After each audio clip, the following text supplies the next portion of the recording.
नाज़रीन, सिंध जे तालीम वारे सेक्रेटरी अदालत में जमा करायल पंहिंजी हिकु रिपोर्ट में हज़ार स्कूल बंदि हुअण जो इंकशाफ थियो आहे।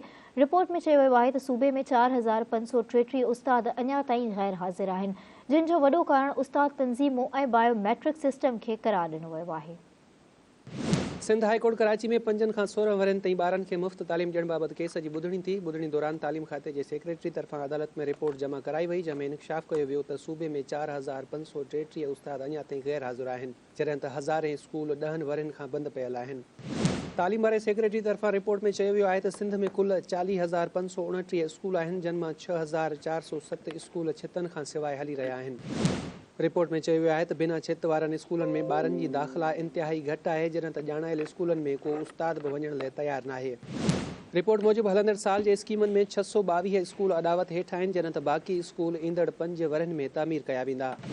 रिपोर्ट मूजिबि हज़ारें स्कूल 10 वरनि खां उस्तादनि जी खोड़ सबबि बंदि पिया आहिनि। 25,487 प्राइमरी, जॾहिं त 16,180 जूनियर उस्तादनि जी भर्ती आख़िरी मरहले में आहे। तालीम वारे सेक्रेटरी पंहिंजी रिपोर्ट में सरकारी स्कूलनि में फर्नीचर जी बि सख़्त खोट जी निशानदेही कई ऐं वाज़े कयो त फर्नीचर जी ख़रीदारी अदालती मननामे सबबि रोलड़े जो शिकार आहे, जंहिं सबबि कई ॿार स्कूल छॾे चुका आहिनि। रिपोर्ट में उस्तादनि जी गैर हाज़िरी जो सबबि उस्तादनि जी तंज़ीमनि खे करार ॾींदे वधीक चयो वियो आहे त बायोमेट्रिक सिस्टम सबबि बि उस्तादनि जी हाज़िरी में घटिताई आई आहे। तालीम वारे सेक्रेटरी मूजिबि गैर हाज़िर उस्तादनि ख़िलाफ़ कार्रवाई ईंदड़ 4 महीननि में मुकमिल कई वेंदी। हेल ताईं 77 उस्तादनि खे बरतरफ़ ऐं 222 उस्तादनि ख़िलाफ़ मामूली कार्रवाई कई वई आहे।